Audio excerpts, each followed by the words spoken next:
Studio.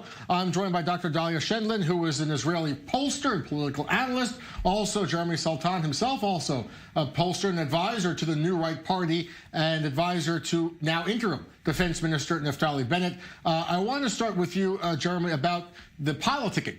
Besides the public health concerns, it's, as Jordana mentioned, we do have to try and get the government together, something that has not happened in almost a year and a half, 15 months and counting in Israel. Minutes ago, Benny Gantz, who is the prime minister designate, tried to reach out to Naftali Bennett, to the Yamina list, to try and get a meeting together. Reportedly, Bennett shot him down. Gantz is now the prime minister designate for the second time in less than a year. He failed the first time. Could this time be different? Will he succeed this time?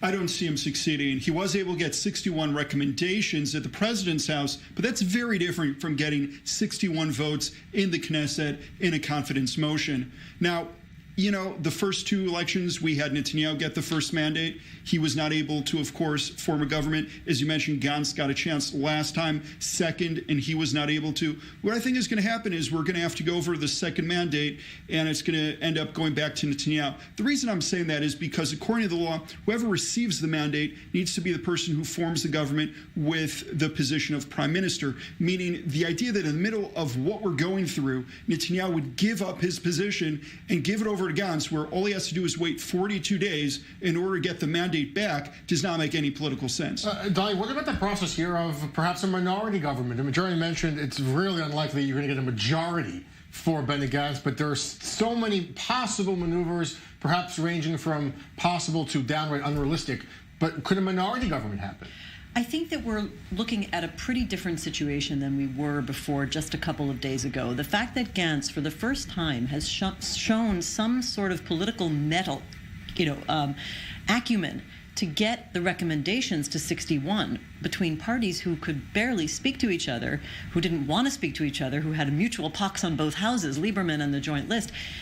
It shows that he has either managed to bring them together or that they themselves have recognized the difficult situation. We've also heard over the last couple of days. The Joint List has been since clarified no unity government, right. Period. So absolutely. But what we're seeing over the last couple of days is also some creative suggestions coming from Blue and White about how to incorporate the Joint List. First, they made a demand that if there is to be an emergency government, that the Joint List be given representation on the heads of committees.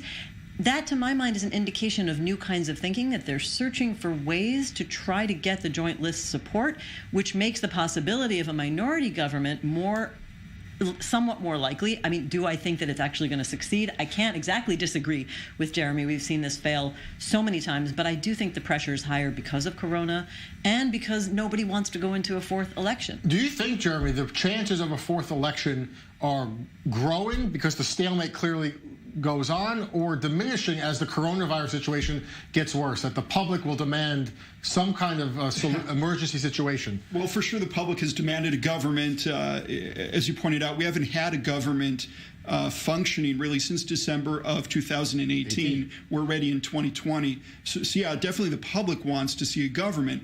In terms of what's happening with the politicians, I just have to disagree with Dahlia because I don't see any path for Gantz to form a government. The bloc of 55, which Netanyahu had, is now up to 58. That's 58 votes against any creative solution that Gantz would try to bring forth.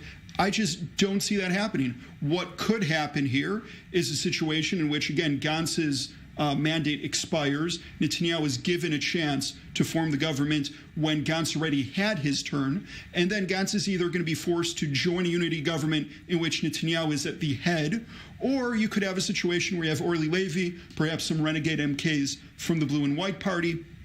It is a lot easier to get from 58 to 61 than to maintain the 61. And Orly Levy didn't recommend Netanyahu at all. She did not, but she also abstained. She wasn't willing to go ahead and recommend Gantz. I think Orly Levy's decision, and she said very clearly that the Joint List, again, they're legitimate to be in the Knesset, but they're not legitimate to be a part of the government of Israel.